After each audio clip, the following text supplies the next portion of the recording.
Hey, hi, hello. Thank you for stopping by.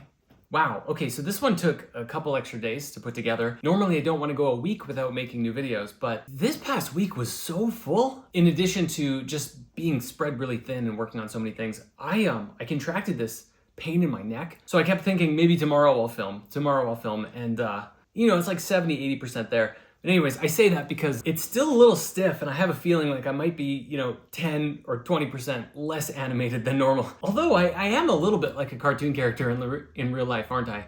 Wait, what's happening? Ah! Holy crap! Okay, well, we're never doing that again. Am I actually gonna keep this in the video? But anyways, in all seriousness, there is this big conversation that's taking place right now. And, I've been watching it for the past couple of weeks and just seeing how the dialogue has been going and what's been happening. And I'm really starting to wonder, like, is this bubble gonna pop? And do we want it to? Does it need to happen all at once? And here's what I mean. The big conversation is, of course, Ghislaine Maxwell, Jeffrey Epstein, Donald Trump doing a 180 on of course I'll release all the information. And then there's no list. And then all of the information is like, you're on the list. You're in the files. And what does it say about him? And how deep does this really go? We don't really know what level of involvement Trump had with Epstein, but he's mixed in there. And I want to talk about all of that. One of the big things that took place this past week and relative to this conversation is that about a week ago, the conspiracy theory of everything on the Spirit Science channel blew up and went viral. I mean, like we were getting, and still are, getting close to 100,000 views a day. It's too bad that YouTube kind of put limited ad monetization on the whole thing. So we're not really seeing a huge benefit from it, but I think it's good just for people to be asking the big questions. And this was part of our intention by making this movie in the first place. It was a bit of an experiment. A little backstory here. Again, still I think relevant is that Spirit Science has always been like very unicorns and rainbows, sunshine and happiness. It's very positive, and lighthearted in its nature. And I had seen some other conspiracy videos that did very well on YouTube, and I thought, I wonder what it would be like if Spirit Science did a conspiracy thing. And this was a fun experiment too, because I had really not made much content at all using just my voice. We played with it, and I thought, the big thing for me is I want it to go somewhere. I don't want to just talk about the heavy stuff, but it's more of like that biblical line, like, though I walk through the valley of the shadow of death or something like that, I will fear no evil because you are with me, or the walk through the shadow of the valley of death. Yeah. And so the thinking with the conspiracy theory of everything was, okay, let's just talk about and explore, whether some of the things are true or not. Let's explore the deepest, darkest, biggest conspiracies in a tapestry of unity, like how they all fit together, and then create a pathway through them into Ascension, into a higher reality at the end. And it's been funny and interesting to watch some of the reactions. Like a lot of people, they comment, they'll take seriously the first 90% of the documentary, but then the Ascension stuff at the end, it's like, well, maybe. But the dark stuff is definitely true. And so it's been very interesting to watch how the collective consciousness responds and how people think. It's more easy to believe in the darker stuff than the transcendental. I think there's a place for both of them, and there has to be. If the darkest stuff is true, then we should be believing in miracles and the evolution of humanity as well. So as a part of this, and again, I kind of weaving back into the collective consciousness conversation, was I've had this experience, and I think this might be true for other influencers or other celebrities, like people who have garnered a lot of attention, is that in the past, and still true today, whenever I publish a new video about any particular subject, within a week or so, I'll usually end up having a ton of realizations about that particular subject. Let's say I publish the Sacred Geometry movie or a Sacred Geometry episode very quickly, or whenever that video gets lots of attention, I would feel almost as if the collective consciousness of people watching that video would kind of ping back to me, and all of the thoughts that people are having would come back to me, because I was the one that made it and it was my voice that they're listening to. And suddenly I would get all these new realizations and big ideas about that subject. And it really kind of got me thinking. On the one hand, maybe with the conspiracy theory of everything, maybe this is why I felt so scattered this past week. was because out of nowhere, 1 million people were thinking about this like very intense, dark, chaotic energy. And then it's kind of coming back to me and it's affecting me and I'm going, whoa, I need to meditate more, get myself balanced. And then second, it just made me think about how this conversation, not just the conspiracy theory of everything, but like the conversation within the collective zeitgeist of Trump and Epstein and trust and how much or little you can trust the government or these big institutions and stuff like that, and how deep does it really go? The collective mind wants truth. It's very clear. People can see that there is something wrong. They want answers and information, and it seems as though, thankfully, the conspiracy thing that we made, it's actually able to stay up. I say this now, 2 days later it'll get banned. But it seems to be able to stay up and not get taken down, because that has been the consistent pattern that we've had with this project, is that every time we publish it, it gets taken down. They'll say that it violates the YouTube quality standards or something like that. And so then we make edits and we put it up and da-da-da-da-da. So Trump is such an interesting character in the whole thing, because when we first made this movie, we were just putting together kind of what we were seeing and weaving a thread. Like there was this whole like Donald Trump is going to take down the deep state, QAnon, his relationship with QAnon and everything like that. There was a lot of this pro-conspiracy, pro-Trump thing.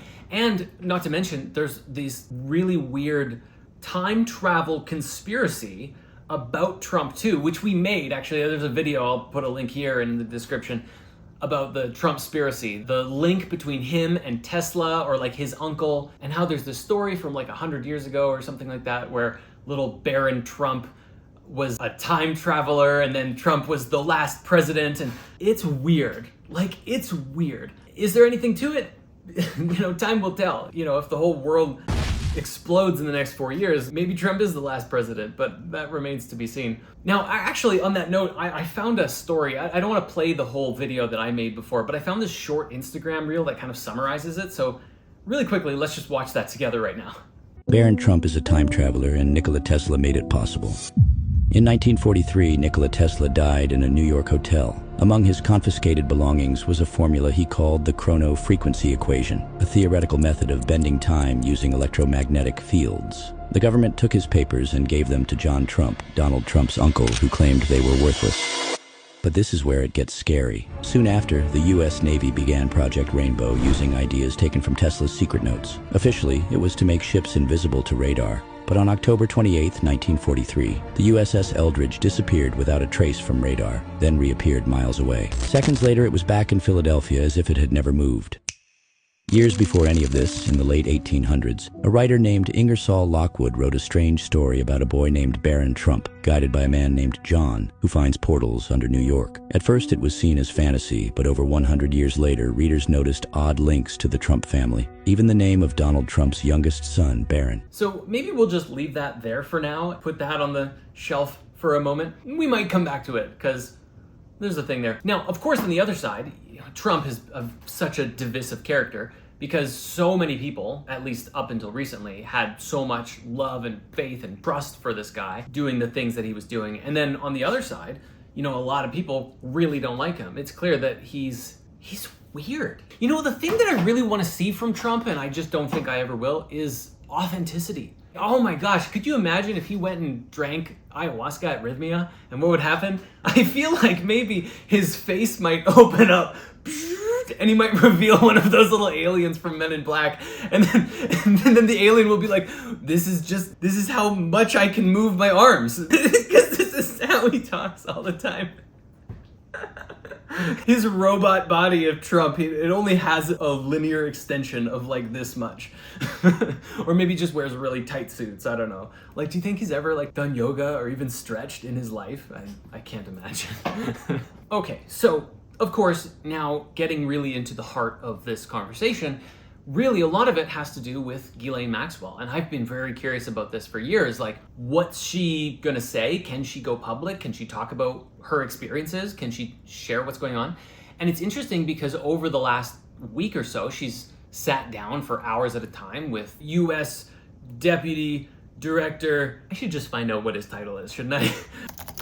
Deputy U.S. Attorney General Todd Blanche in Tallahassee, Florida. And according to those reports, she initiated the meetings and they spoke for roughly 9 hours over 2 days. And of course, all of that information is not being allowed to go to the public at all. Maybe understandable, there's still a lot of investigation going on, but here's what it looks like to me. Especially with the fact that Trump went through this whole, like, I'm gonna release all the information. I'm gonna... If Trump wins, that Epstein client list is going to become public. Yes. And then immediately kind of went 180. Are you still talking about Jeffrey Epstein? This guy's been talked about for years. It seems to me like this whole thing, and I think we've all known about this forever, it goes really deep and it's not good. Because if Trump was in the files and it just said, Trump went to a few dinner parties and that was it, like they probably would have released the files. But the thing is depending on who's involved and how widespread this thing is, my fear or concern is that if the truth were to come out, it could lead to an all-out pandemonium. What we do know is that Jeffrey Epstein had a lot of ties to a lot of really big names and significant people in the world. He had a lot of power.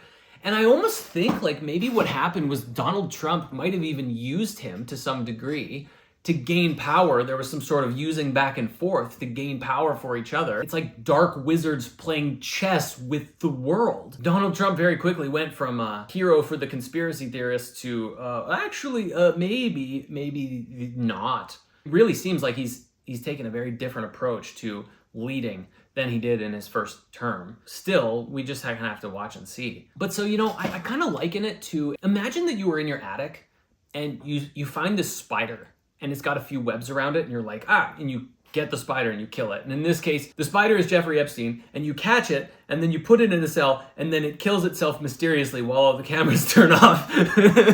It's the ultimate double slit experiment, right? Like when you look at it, it's a particle. When you're not looking at it, it's a wave. And so he mysteriously suicided himself when nobody was looking. He just turned into a wave for half a second and that was it. That was all it took. Take your eyes off that particle for 1 second and it disappears. But so in this analogy, imagine that you've got the spider and then you see some of its webs. You're starting to investigate it and like the analogy is, the world is starting to become really aware. There's that Netflix documentary about Epstein and then The Sound of Freedom comes out and people start to realize like how bad there's like this giant child sex trafficking ring that's going on that's like very serious and like something must be done. But then in the attic analogy, like you're like, all right, well, let's go and like get the webs.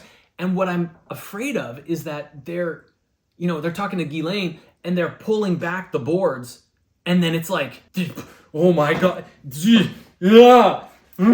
There's so many spiders and spider webs and it's really bad to the point at which you're like, we're gonna have to tear up the house. If that information came out all at once, it could be explosive. And maybe on the one hand, like maybe that's what's needed. But also, I don't see people in mass collectively living from a place of strong inner peace to the place where things like this could happen, big giant revelations, and it doesn't lead to... Obviously, what is needed is strong leadership from righteous people and good people of heart, and for people everywhere to take actions where it's right for them to take actions and to do the right thing and to be courageous in the face of evil. I think a lot of people also feel kind of powerless. Like, what can I do about it? I think largely for everybody collectively to not just not sit in apathy. I always love to say this analogy. If you have a tapestry or a carpet on the ground and you just pull up one thread and you pull it up, like the whole thing rises. And I think that's kind of what's happening here for all of us is like, as we pull ourselves up to a higher understanding, we naturally influence others around us to come up and do the same, to lead by example. It feels a little bit like, we have this whole story, if you've been watching Spirit Science forever, you remember the fall of consciousness, the human history movie. We kind of went through a void, lost all of our memories. And as a part of that, in addition to on the precession of the equinox, we went through this, dip called the Kali Yuga, this like dark part of being very, very disconnected from any higher understanding and any higher reality. And now we are in this waking up phase. Imagine you've been in a dark retreat, or it's been like a really, really long night, and then you suddenly leave the room and it's full sun, bright outside. That sudden shift from complete blackness to super bright is blinding, and it hurts your eyes. And I think that that's kind of another way of looking at what's happening with the world right now, especially with the access to the internet. It's still so new. So we've kind of gone from, within 20, 30 years or so, our species have gone from information is limited to books and you've got to read a lot of them, to you have access to everything on the planet instantly, all the time. And it's too much. So we've gone from very quickly this like no illumination or very limited information and knowledge to maximum limit break overdrive. And it's crazy. It's so much. So, you know, with this whole Epstein thing, I wonder with Ghislaine, like, is this bubble gonna pop, and is that information gonna be released? And if it does, what's gonna happen? If it does, it's for the best for everybody. If it doesn't, Trump's got a lot of power and he's holding it down, so maybe after his presidency, things will come out, and maybe it'll be a longer, slower, gradual process. But I think there's gonna be a tipping point at some point. Kind of like when Epstein first came out and it was like an explosion of everybody's talking about it all the time. It'll probably be the same thing. And if that information comes out while Trump is in office, I expect he probably won't stay in office very long. And he probably will continue to bullshit his way through it. No, those files are fake. I've never drawn a picture. Why is everyone still talking about this? I am clearly the greatest president that's ever lived. And, that's just his vibe. I mean, I really, really want him to go to Rhythmia. That would be great. So anyways, with all of that, that's pretty much my spiel for this one. I think I would close by saying it is the best thing for all of us if we, within ourselves, can stay peaceful, calm, centered, loving, honest, authentic, whatever is happening in the world, whether it's big, crazy, chaotic things, or something in our personal life, or something with our friends, things that stress us out or whatever. The best thing is just to breathe and just remember your practice. Everyone, I think, at least a lot of people following my work, probably a lot of people watching this, have some sort of daily spiritual practice, even if it's like 5 minutes of meditation, or I always go for a walk. The more that we can just stay connected to that practice and stay centered within our hearts and within our minds and keep growing, we become anchors in light and truth and goodness and love for the people who may not be there yet. And then we just keep moving forward.